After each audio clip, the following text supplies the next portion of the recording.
New York Times writes it this way about the report. When told about one detainee being chained to the ceiling of his cell, clothed in a diaper and forced to urinate and defecate on himself, even a president known for his dead or alive swagger expressed discomfort.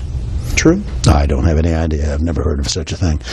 Brett, I guess partly what really bugs me as I watch all this process unfold is the men and women of the CIA did exactly what we wanted to have them do in terms of taking on this program. We said, we've got to go use enhanced techniques that we're going to find out. And we've got Khalid Sheikh Mohammed, who's the mastermind of 9/11, who has killed 3,000 Americans, taken down the World Trade Center, hit the Pentagon, would have taken out the White House or the Capitol building if, in fact, they hadn't been for the passengers on United 93.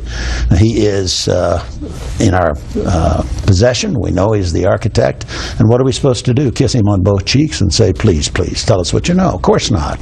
We did exactly what needed to be done in order to catch those who were guilty on 9/11 and to prevent a further attack. And we were successful on both parts. This report says it was not successful. The report's full of crap, excuse me. I said hooey yesterday. Let me use the real word. You're on cable. It's okay. You can believe it. Yeah. Okay. But you're saying that this led to actionable intelligence. Absolutely. Look at the statement by the former directors and deputy directors of the CIA issued just within the last 24 hours.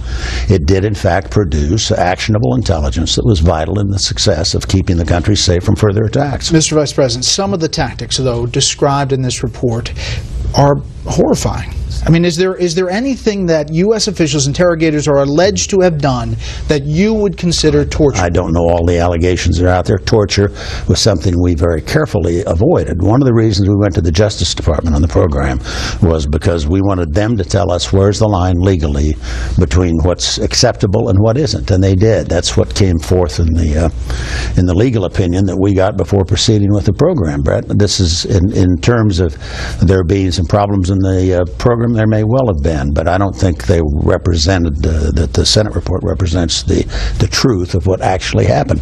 They put together a report without ever talking to anybody who's involved in the program. But at one point, this report describes interrogators pureeing food of one detainee and inserting it in his anus, something the agency called rectal rehydration. I mean, is that torture? I don't know anything about that specific instance. I can't speak to that. I guess the question is, what are you prepared to do in order to get the truth about future attacks against the United States? Now, that was not one of the authorized or approved techniques. There were 12 of them, as I recall. They were all techniques that we used in training on our own people, even waterboarding. People have been very concerned about waterboarding, calling it torture. First of all, it was not deemed torture by the lawyers. And secondly, it worked. It, in fact, provided us the information we needed to prevent future attacks.